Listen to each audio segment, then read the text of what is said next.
and seeks to help NPR produce programming that meets the highest standards of public service in journalism and cultural expression.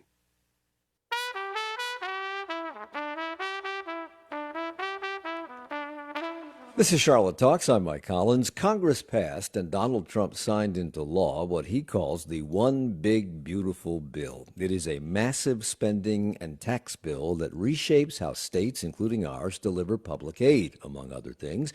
But the beauty of this bill will be lost on many as they experience some ugly consequences. North Carolina Governor Josh Stein predicts approximately 520,000 North Carolinians may lose their health care due to changes to Medicaid and to the Affordable Care Act marketplace, which helps people find affordable health insurance. The governor also says that as many as 670,000 people who gained access to Medicaid through its recent expansion may lose that access. And revisions to the SNAP, or Supplemental Nutrition Assistance Program, could leave 1.4 million without food assistance, over 500,000 of which are children. Those people are likely to have to turn to privately operated food banks, which may be unable to meet the needs. So this hour, we look at the possible consequences of this big, beautiful bill and that it will have on the lives of millions of North Carolinians and on the healthcare industry, on the food industry, and more. Melanie Bush is Assistant Secretary for North Carolina Medicaid at the North Carolina Department of Health and Human Services. She is here along with Michael Leighs, Deputy Secretary for Opportunity and Well-Being at NCDHHS. And Heba Atwa is Director of Legislative Advocacy and Campaigns at the North Carolina Budget and Tax Center. That's a nonprofit, nonpartisan policy organization. Thank you all for being here. Good morning. Welcome. Good morning. Good morning. Thank you for having me. You're very welcome. So, Heba, I'm going to begin with you because both House Speaker Destin Hall and Senate Leader Phil Berger have praised this big, beautiful bill as one that roots out waste, fraud, and abuse, provides more money for immigration enforcement, and gives the middle class the largest tax cut in U.S. history. Much of that is debatable and a topic for another show, but U.S. Senator Thom Tillis voted against the bill, citing deep concerns over its impact on Medicaid funding to the tune of tens of millions of dollars. Tillis believes this bill will cost the state $26 billion over 10 years in the best case scenario, $32 billion in the worst case. Meanwhile, Speaker Hall says he is, quote, confident that we can implement the president's entire welfare reform agenda while maintaining Medicaid and SNAP. While Phil Berger's office last week said they were still evaluating the bill's impact and it would be premature to discuss any legislative action in response. So, from what we know about all this, the political pros and cons, the numbers, etc., which of the two, Mr. Hall or Mr. Berger, is more accurate in their assessment of this? Heba? Well, I want to address a couple of things that you've mentioned.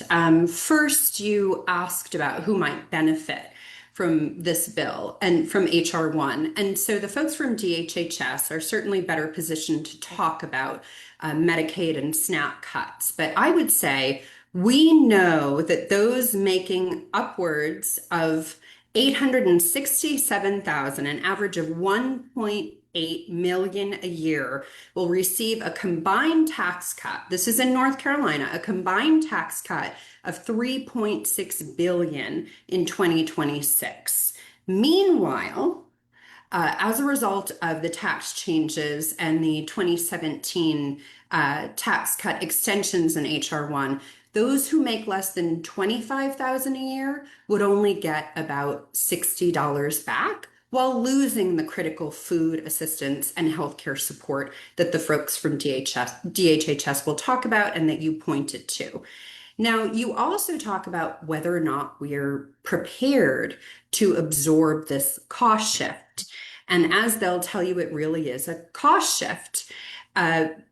These programs that historically have been funded by the federal government, we will see a massive billions of dollars in a cost shift to our state. And we are not in a position to absorb those tax cuts. So a couple of those cuts. So a couple of things. The people of North Carolina are not in the position they're more vulnerable to these cuts because our General Assembly has been investing at historically low levels into the programs that North Carolinians say that they really want investments in. So they want to see a budget that invests adequately in public schools, an affordable childcare system, and the like. And instead, the General Assembly has been prioritizing tax cuts that disproportionately benefit corporations and the wealthy. We're talking about scheduled income tax rate reductions on the personal income tax side and a complete scheduled elimination of the corporate income tax that's costing us $18 billion and will cost us billions of dollars more a year. And now this isn't just me saying this. Our latest forecast, a consensus between the State Budget Office and the General Assembly's Fiscal Research Division, this comes out before every budget. So essentially lawmakers understand the amount of revenue that they're working with. The latest revenue forecast shows that we are headed for a structural imbalance.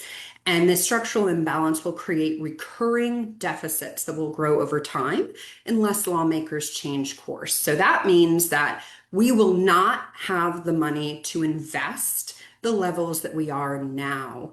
And this is troubling because, as I mentioned, the General Assembly is investing at historically low rates. That's a 50-year low rate given the size of our economy in North Carolina. So I would say we are not in a position to absorb this these cuts and this cost shift. And the people of North Carolina, given the low investments that our General Assembly has made into crucial programs and services that ensure well-being, individuals are also not in a position to. So let's bring it down to those people, because you mentioned a second ago that the average tax cut for the lower income folks is about $60 a year, which is that Yes, right? and that's $60 a from year? HR. Yeah, that's from HR1. We're talking about the federal tax cuts Right. now. Yes. So, Melanie and Michael, since you work with both Medicaid and with the SNAP program, and I'll start with you first, Melanie. If you're a lower income person and you're getting that $60 tax cut under this new bill, but they're taking away or reducing access to Medicaid and SNAP, how much more are you likely to spend? Would you be able to get Medicaid? Without Medicaid, what will that do to your pocketbook, I guess is the question, Melanie. Well, the way the Affordable Care Act is structured, individuals have to um, earn at least 100% of the federal poverty level to qualify for marketplace health insurance coverage. So if they don't have Medicaid and they are below 100% of the federal poverty level, there are no other options for them. They are uninsured. People who have income above 100% of the federal poverty level do qualify for subsidies on the marketplace and are able to receive coverage in that way. It was structured that way back when the bill was passed because it was just assumed that everyone would expand Medicaid. But of course, we had a Supreme Court decision that allowed states to opt out. And so for those states that do not have expansion in place, people between caregivers, for Medicaid, you have to be either aged, blind, disabled, a child, or a parent or caregiver to qualify without expansion. And the General Assembly has set the income limit for parents many years ago. It is now about 37% of the federal poverty level to be a parent to qualify for Medicaid. So everyone between 37% of poverty and 100% of poverty level would not have health insurance without expansion. And Michael, since the people who are in the lower economic strata are going to be using SNAP benefits, many of them, not all of them, but many of them, and they're getting the $60 tax savings every year because of this bill. If you take away SNAP benefits, how much is that going to cost them? Yeah, Mike, it's a great question. And one of the things leading up to the passage of this bill, and now as we're sort of digesting it, since law, we are really underscoring the importance of the SNAP program and how critical it is to the 1.4 million North Carolinians who rely on this program for food assistance. So, and it's a lean program. This is a program that is just about less than $6 per person per day. So those are really critical benefits, and we want to underscore the importance of maintaining that program. And so there is some cost shifting, some significant cost shifting to the states that was included in that bill that we are concerned may risk us continuing the program in the state. And so this is something that is so important to those 1.4 million North Carolinians, but also the 600,000 children out of that 1.4 million that rely on the program. There's about 159,000 older North Carolinians who rely on that, about 46,000 veterans. So the program is critical, and we just want to ensure that that is kept top of mind as we look at some of these cost shifts that were included in the bill that will be trickling down to the states. Melanie, North Carolina only recently came to the Medicaid game. They recently expanded Medicaid, the legislature did, and I think they added about 600,000 people to the rolls with that expansion. What has that meant for individuals for whom Medicaid was previously not available? And can you measure what the impact to the economy of that move has been? Yes, they now have access to health care, but that has helped the broader economy, has it not? That's correct, Mike. We have, as of this morning, actually 677,000 Okay. North Carolinians that have received coverage through expansion. North Carolina Medicaid covers 1 out of every 4 people in the state. They receive some sort of health care coverage through the Medicaid program. With the expansion, we are capturing people who previously did not have the option of coverage, as I mentioned, on the marketplace. So they have health care coverage for the first time in many years. We have individuals who have received prescription drugs, dental care for the first time in decades. We have seen folks getting treatment for substance use disorder, treatment for mental health issues. We have seen the impact to the state in general and the economy has been tremendous. It's reduced uncompensated care for our hospitals. We have reimbursement for providers and clinics that usually provided uncompensated care. We have also, as part of sort of the package for Medicaid expansion, the General Assembly passed a health care access stabilization program that is bringing $6 billion into our economy that is actually going to be severely impacted by HR 1, and we will lose that $6 billion to help our rural hospitals, to help our overall healthcare infrastructure, because they are reducing our ability to have state-directed payments, and they are reducing our ability to use provider taxes to fund additional investment in healthcare. So this bill is really regressive in many ways to the overall economy, and taking out reimbursement for Medicaid from the economy is going to just drive everyone's health insurance costs up.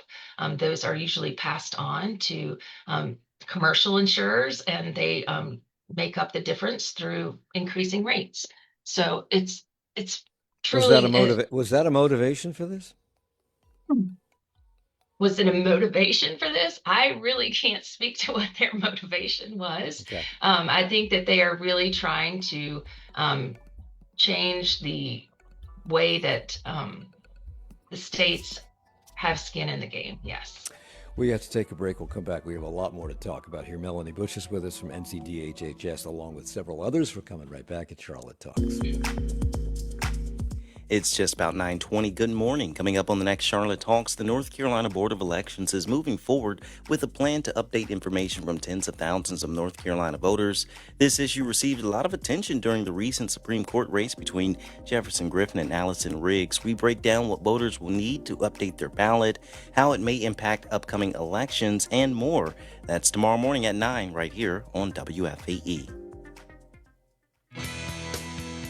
I'm Scott Tong. Semicolons are being used less frequently these days. In fact, they've almost disappeared entirely. Kurt Vonnegut said, don't use semicolons. All it does is show people that you went to college. Semicolons, pretentious and unnecessary, or punctuation that deserves a revival. Next time, Here and Now. And you can tune into Here and Now coming up today at noon right here on WFAE. Are you tired of sifting through countless news articles and sponsored posts to find the stories that matter about Charlotte? Well, we've got a solution for you. Newsworthy, the daily news podcast from WFAE. We share the top stories every morning, saving you time and keeping you informed. Subscribe to Newsworthy, available now everywhere you get your podcasts.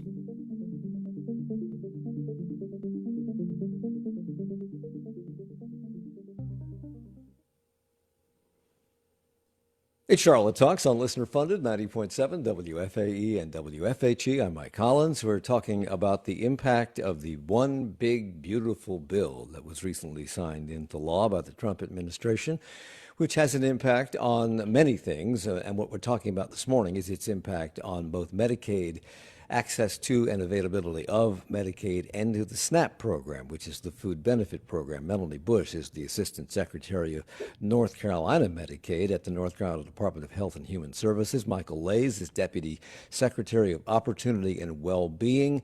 They help run the SNAP program for DHHS. And Heba Atwa is with us. She's the Director of Legislative Advocacy and Campaigns with the North Carolina Budget and Tax Center. That's a nonprofit, nonpartisan organization. And we were talking, Heba, a moment ago about the impact these cuts to Medicaid are likely to have, particularly on rural hospitals. And one of the reasons given by Republicans in the legislature who finally said, let's expand Medicaid, was because they were trying to save rural hospitals, many of which were cost burdened by patients who could not afford to pay for the care that they had to provide. And so this was going to help them. If you remove some of these Medicaid benefits from folks, don't we just reverse course and go back to where we were before? And what is the impact of that on rural hospitals, not just here, but around the country? Well, Ms. Bush mentioned kind of this ripple effect that will be caused through the cuts of H.R. 1. On the SNAP side, less money for families buying food means less spending at local businesses. It's pretty clear. That means that businesses in North Carolina could close, and there's an estimate that over 1,400 could. And we know that 1 in 5 rural hospitals in North Carolina is already at risk of shutting down. And, you know, in debate around this bill, there's been an outsized focus on the cost of anti-poverty programs, but no one is asking the vital question: what is the cost of poverty itself? What cost is paid when we do not address poverty? And we know that for an individual, not having enough to make ends meet takes years off of a person's life.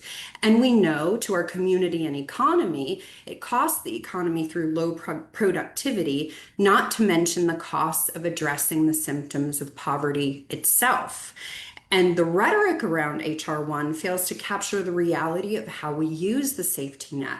The rhetoric creates this false choice between an adequately funded safety net and contributions to the economy, which is false. People who use programs like SNAP and Medicaid and other fantastic programs like Head Start, they're not some class of perpetually poor. They are us. Some estimates put it at 60, and some estimates put it at 70% of Americans. So somewhere between 60 and 70% of Americans will rely on safety net programs at some point in their lives. And not only do safety net programs have a positive economic impact, but we know they work. And we know that because of the record low child poverty that was a result of the expansion of safety net programs during the pandemic era. And so we know that when the needs of people are prioritized, our economy does well. People and their well-being, not tax cuts, are the real drivers of economic growth. And we also know that businesses that provide good jobs, that financial security, want to be in a state that invests in well-being. Again, you can't buy a great school system, a healthcare system, food assistance for 1.4 million people, affordable and accessible childcare. You get my point. You can't buy any of that with tax cuts. You need public funding. You can't create a state infrastructure that's resilient in the face of natural disasters, stellar research infrastructure with tax cuts. You need public funding, a tax code that provides adequate revenue equitably. And the other thing that we know, as a result of the expansion of the availability of health care through the Affordable Care Act and through the expansion of Medicaid in this state and others, is that preventive medical care is cheaper than catastrophic health care, which comes as a result of not having that preventive care. I'm just curious, Melanie. Medicaid doesn't just allow low-income individuals to see a doctor when they get the sniffles. It allows for that preventive care.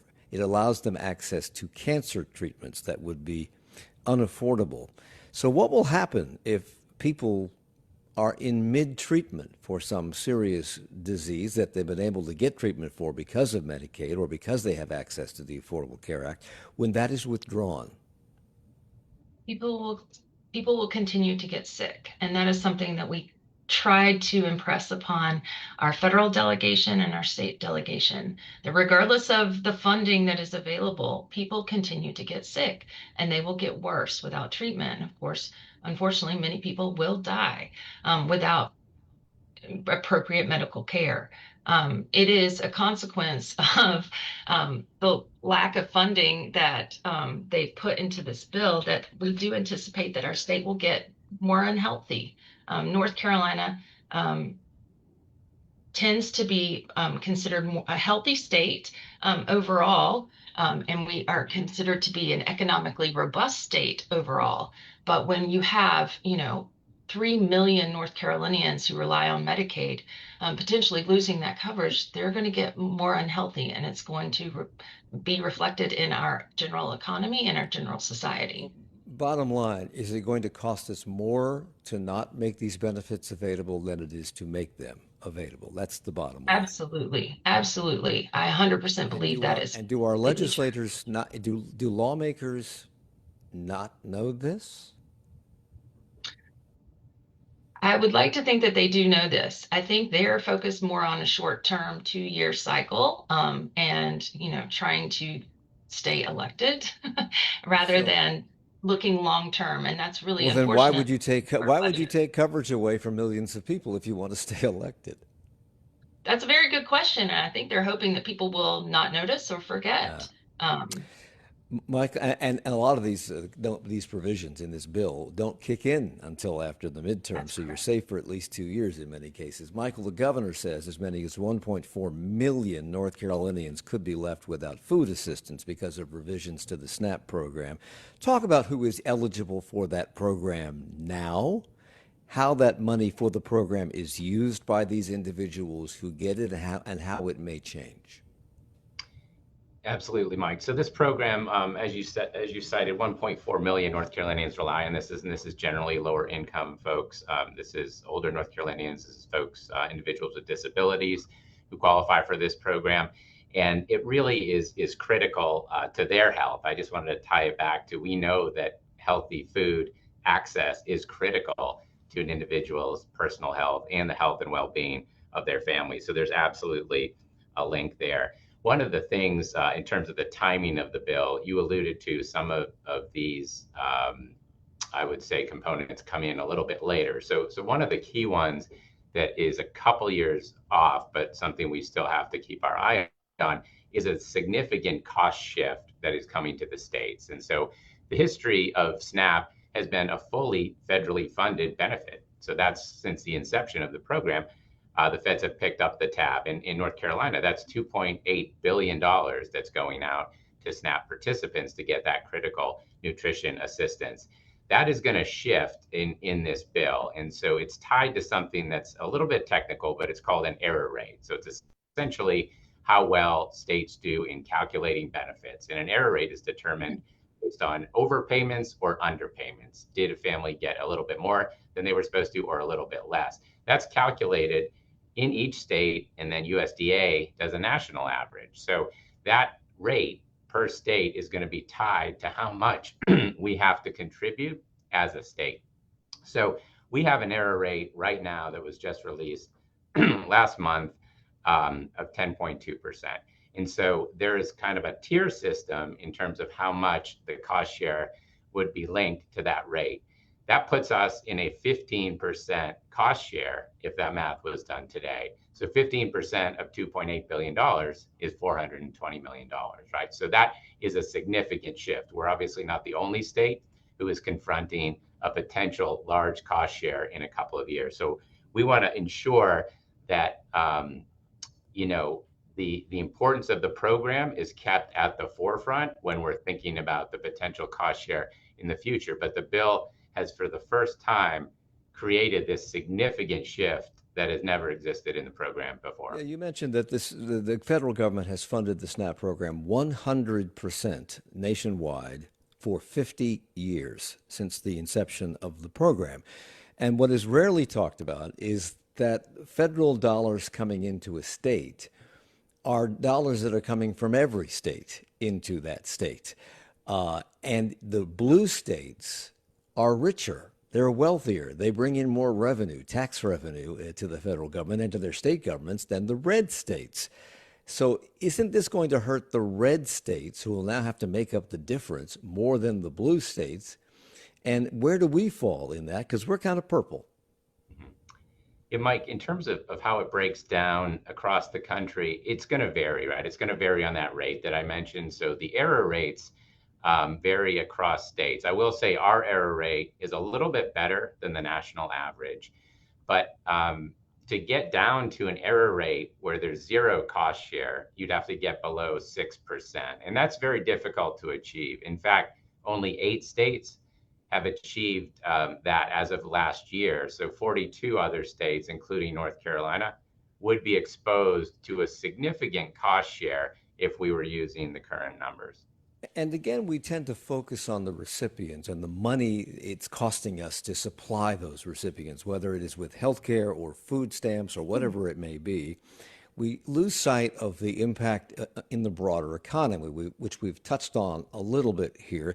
But DHHS estimates that the state stands to lose $2.8 billion in annual federal funds, and those $2.8 billion generate $4.2 billion in economic impact. How so? So Mike, you can think about the industries that would be impacted. So obviously, grocery stores, right? That's the first that comes to mind. But then you think about agriculture, right? That is helping to grow the food that is in those grocery stores. You can think about transportation, getting those products to the grocery stores so that they can be purchased by SNAP participants. We estimate that over 7,000 jobs in the state across some of those industries that I mentioned are supported by the SNAP economic benefit of $4.2 billion. And so it's a significant driver of our economy. It's very important also to small rural retailers who may be relying on those SNAP benefit purchases to really drive a significant part of their income. So undoubtedly, it's a significant driver of the North Carolina economy. Yeah, but this is something that you talked about recently at a town hall meeting that you participated in, I believe, in Raleigh. These federal cuts are going to hurt the state. They're going to hurt people's well-being. They're going to hurt the economy. Is this going to be the case for most states? And if so, don't members of Congress, a lot of these states that these members of Congress come from are agricultural in nature. Don't they know this? Well, as Ms. Bush mentioned, I can't speak to their intent or their motivation. What I can tell you is that North Carolina brought in an amount in federal funding equal to our state's entire general fund last year in 2024. So we very heavily rely on federal funding. And of course, that all of that money is not implicated in H.R. 1, but it's certainly something to consider with H.R. 1 and then also some of the funding freezes that we've seen across the board. You asked about state level leaders. Are state level leaders acknowledging the impact that this cost shift will have. I would say, again, I can't speak to their motivations or their intent, but I will say that I think that you can see through the budget process that we're in the middle of a little bit, you can get a little bit of insight into what each chamber is thinking. Now, right now in the budget process, the governor has put out a proposal early in spring. The Senate has voted on their proposal, and the House has voted on their proposal. And now we are at the point in the process, a little late, one month into the next fiscal year, but we're in the part of the process where a conference committee is appointed, and those members negotiate a final budget proposal that will be voted on by the entire General Assembly. Now, if we look at each chamber's budget proposal, I think it tells us a lot. The Senate budget essentially disregards this cost shift that we've been talking about from these historically federally funded programs to now shifting a cost to North Carolina. And they do that by the Senate budget proposal actually does away with revenue thresholds. And these revenue thresholds were put into law essentially to prevent excessive tax cutting.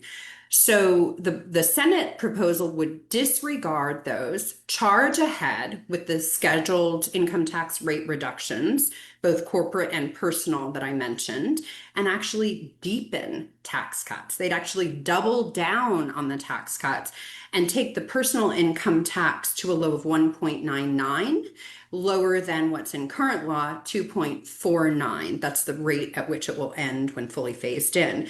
Now, the House budget proposal takes a step towards fiscal responsibility, and they raise those revenue thresholds. So what that means is that essentially, after falling to 3.99% next year, the personal income tax rate would likely remain, would pause at 3.99% through 2030. So I think that's an acknowledgement, essentially. Again, I can't speak to their intent or motivation, but I think that's an acknowledgement that lawmakers really are concerned about the fiscal position of North Carolina in general, and then also what this cost shift means for our state. The budget for next fiscal year in North Carolina has not yet been decided because they went on break before they made that decision, and they're coming back to kind of reconcile this. And the argument is between Republicans. We hope. Yeah, well, the argument is among Republicans in the legislature. The Democrats are kind of not a part of this conversation because Republicans well, there are Democrats on the conference committee. Yeah, but the conference committee is bipartisan. Okay, if you say so. But the Republicans run the place. So I guess my question is this. They left before the big, beautiful bill passed. So these two budget proposals, one from the House, one from the Senate, that don't take these cuts into consideration, in fairness, didn't need to because those cuts hadn't taken place. Now they have taken place. I hear the music, so we're coming to a break, so I'll give you a chance to think about this in the break, because when we come back, I want to get an answer. When they come back, are they likely to make any major revisions to either of these bills and come to some agreement that will help them deal with these cuts that are coming down the pike? And we'll get an answer to that when we come back. It's Charlotte Talks on WFAE. Coming up at 10 o'clock in this Trump administration, it's another day, another deadline, and another deal. On Monday, the president issued an ultimatum to Russian President Putin to end the war in Ukraine. Will the new deadline change the course of Russia's full-scale invasion? And with Ukraine's President Zelensky facing challenges both from the front lines and in governance, what impact could this have on his way forward? That's on 1A coming up in 20 minutes. The Charlotte region is home to people of many different backgrounds, religions, races, and countries. It can make for an intriguing and enriching mix. But it can also set up friction in fast-changing areas where interests and legacies often compete. Learn more about the dynamics shaping this region. Subscribe to our Equilibrium newsletter at wfae.org/newsletters. I'm Robert Krulwich from Radiolab. We're told that smell triggers memories in the brain. If you're in your car, let's try something. Roll up your windows and inhale. What do you remember? Like the perfume on a certain person, a favorite dog, a diaper moment, perhaps. There are some memories you cherish and others that just linger. How about contributing this barrel of aroma that is your car to your favorite public radio station? And you might even get a tax deduction. Just head to WFAE.org/cars to get started.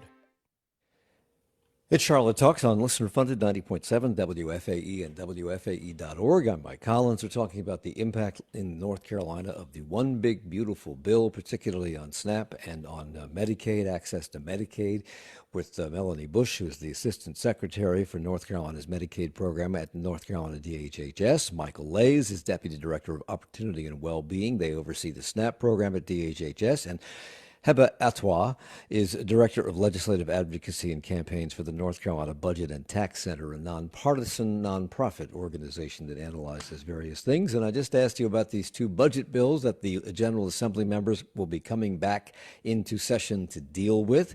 Both of those bills, both of them were designed and passed prior to the enactment of the Big Beautiful Bill, which changes a lot. So when they come back, do you know of any plans for them to take those changes into consideration as they come to some sort of reconciliation on these two budget bills?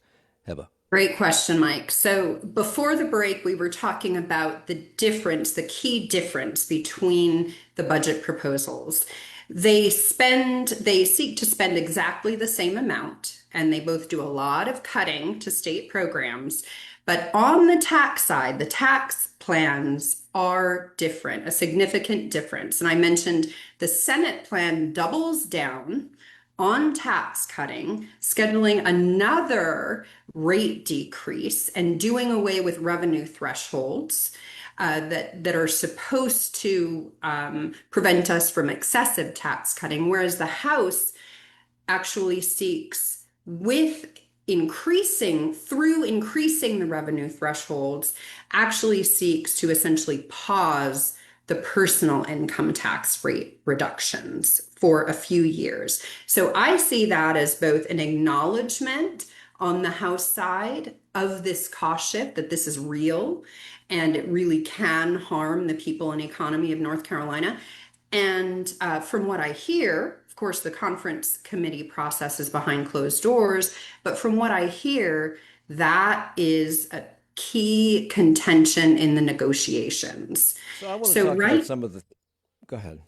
So right now they've come back, as I understand it, to deal with some veto overrides, but we are sincerely hoping that soon they will take up that budget and they will do the fiscally responsible thing, and they will pause both the personal income tax rate reductions and the corporate income tax rate reductions that, again, disproportionately benefit the wealthy. And I should mention that corporate income tax elimination, 9 out of every $10 flows out of our state. Okay. Not great for the state coffers or our economy. I want to talk about some more of the fallout, both to the state and to individuals. Michael, because of inflation, because of rising grocery prices, food banks have already been operating at capacity. Kay Carter, who is the CEO of the Second Harvest Food Bank of Metrolina, locally here in the Charlotte area, told WFAE that these changes will result in people going hungry, and many of those people will be children and seniors, because food banks don't have the bandwidth to pick up the difference.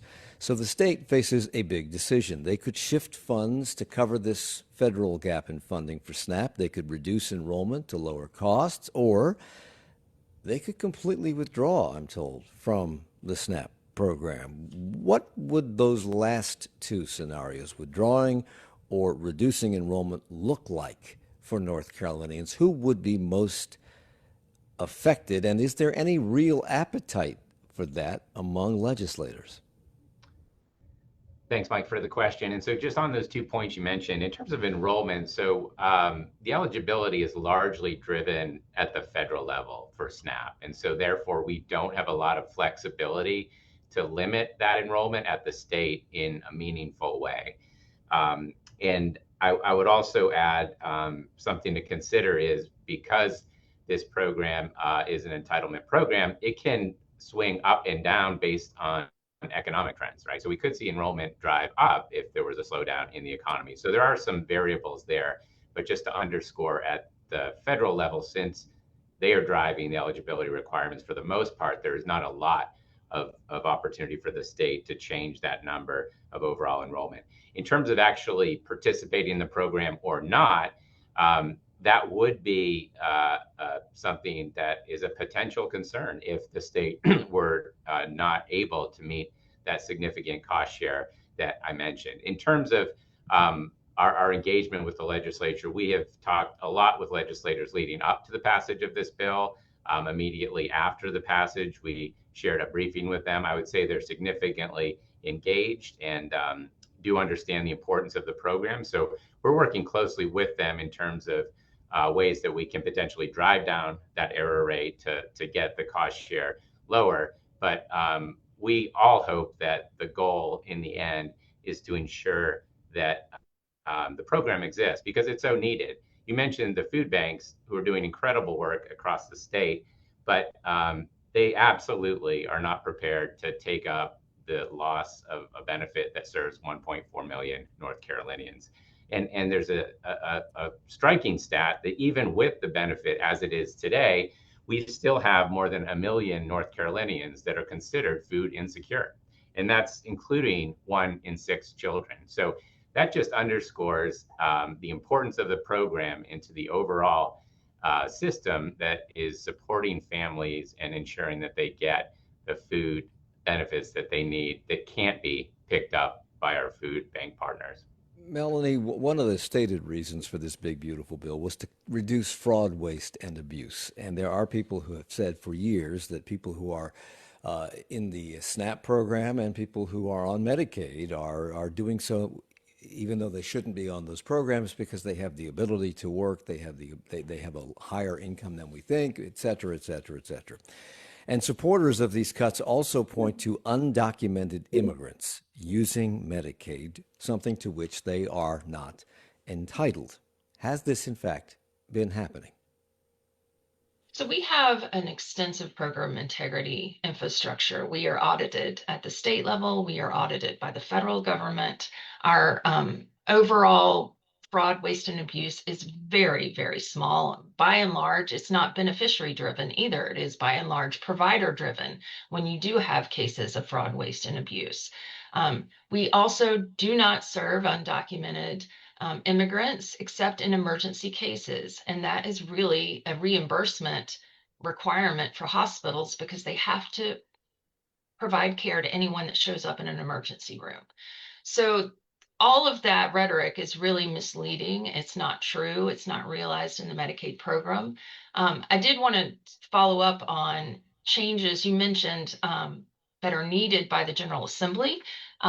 So the HR 1 actually implements, for the first time ever in the Medicaid program, work requirements to get at your point about people could be working and they're just not. Well, national data shows that 92% of Medicaid beneficiaries are working or are in school or are caregiving already. And so it's really that 8% of folks on the Medicaid program that can't work. They either don't have transportation for work, or they may be disabled, or they may be retired.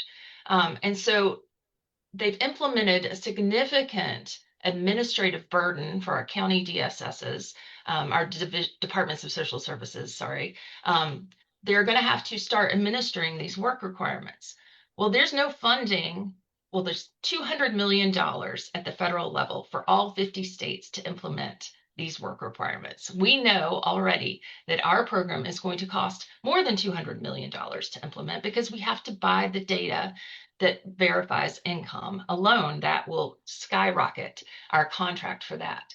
We're also having to do this every 6 months. We're doing eligibility redeterminations every 6 months and work requirements every 6 months for roughly 700,000 folks. North Carolina has a trigger law that says that we cannot spend any state funding on Medicaid expansion. These work requirements are related to Medicaid expansion. So we need the North Carolina General Assembly to take action to either change the trigger law to allow for state funding for these work requirements, or to come up with another mechanism for funding for these work requirements, or 677,000 people will lose their health insurance coverage because we will not be in compliance with the federal law. Is that likely to happen? It remains to be seen. I hope not. I've spent many years now trying to get Medicaid expanded in this state, but it really comes down to whether or not they have the votes to change the law, whether or not they have the willingness to provide state funds when there's so much other cost shifting going on, or whether or not they can find another mechanism to fund the work requirements. You mentioned that this is a big burden on this state and others. Some have called this an undue burden.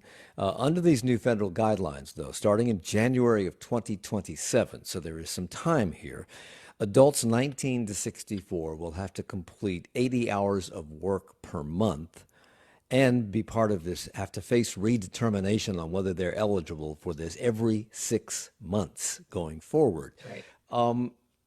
For people who are seriously ill and receiving Medicaid because they need that money for treatment, how do you determine whether they are able to meet those work requirements? Well, that's a great question, and it's something that we've tried to impress upon folks. There are exemptions for people who are complex medical conditions, chronic conditions, et cetera. But we don't have that data necessarily in our eligibility system. So we're going to have to figure out a way to get that information. And then we will have to have caseworkers verify that information. There's not a database, for example, of people who are ill. There's not a database of people who are in school. There's not a database of people who are doing community service. Well, so what this is going to require, it's going to require the actual beneficiary to provide proof of verification to a local county DSS. And that administrative burden could potentially cause people to not continue to be eligible because they miss deadlines or they don't provide the right information. Well, you and others have said that my head's going to explode this morning. But you and others have said that you just talked about not having data, and you and others. Here's the question. You and others have said, I really can't come up with a question. I can't do it. My brain will not cooperate this morning. I'm sorry. I'll come back to it. Under these new federal guidelines, Michael, outlined in this big, beautiful bill, SNAP recipients from 18 to 64 will also have to work 80 hours per month. And veterans and homeless people who will no longer be exempt from those work requirements. How is that likely to affect those recipients?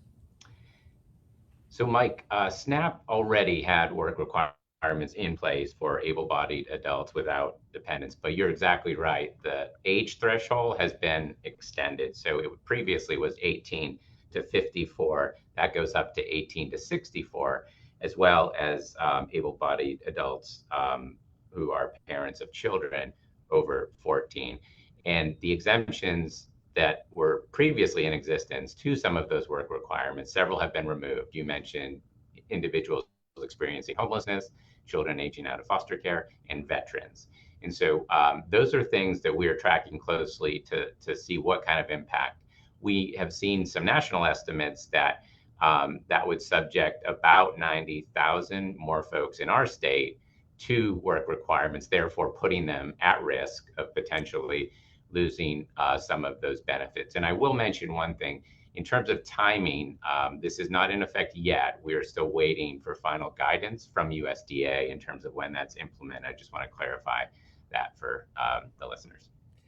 So I now have the question, Melanie. I didn't eat my Wheaties this morning, so I'm cognitively not here yet. So anyway, you and others have said that it is providers who are guilty most often of any kind of fraud, waste, or abuse. It is not the recipients of these Medicaid funds. It is the doctors and hospital systems who are defrauding, not that. So without the data that you need on figuring out who is eligible and who is not, how do you know you're not being defrauded by the recipients? How do you know that we have able-bodied people who are getting these Medicaid funds who could work but don't? How do you know? Well, it remains to be seen. CMS is going to issue guidance in June of 2026 that will tell us what counts as verification. because we don't know necessarily how to Then how to how do you verify know this right then how now. do you know that most of the fraud is coming from providers and not recipients? Oh, because we have audits and we have records and we have proof, by and large, that most of the fraud that happens in the Medicaid program is driven by providers. It's a very small number of beneficiaries. And usually in those cases, if someone is receiving Medicaid coverage, it's either a caseworker error or someone just had information wrong. It's not intentional. It is simply a reporting error. Okay. You have to be incredibly limited in Medicaid eligibility is very restrictive. You have to have very low income. And we do have ways of verifying that information automatically. But to your point, with all these exemptions from work requirements, it's going to be by and large a very manual process. Medicaid work requirements don't change till January 1st, 2027. Medicaid cost sharing, where states must impose deductibles or copays for enrollees, begins October 1st, 2028. Both dates are beyond the midterms. Some say that is to hide the impact until after the midterms to benefit Republicans. But if Republicans should lose the House or the Senate or both, would these delayed start times allow Democrats to roll back these changes before they go into effect, Heba? And I have about a minute left. I think it depends, and we speak at NC Budget and Tax Center about policy, not politics. But what I will tell you is that our state lawmakers must invest the resources necessary to protect these vital programs. We've heard from the DHHS folks we could actually see them go away. That's horrible for individuals, for our communities, for our economy, and they need to do so without eliminating or cutting vital state-funded programs. And with that, we have to stop. Heba Atwa is Director of Legislative Advocacy and Campaigns for the North Carolina Budget and Tax Center, a nonprofit, nonpartisan organization. Melanie Bush is Assistant Secretary of the North Carolina Medicaid Program with DHHS. And Michael Leighs is Deputy Secretary of Opportunity and Wellbeing. They oversee the SNAP program for DHHS. Thank you all for the hour. Charlotte Talks is a production of 90.7 WFAE.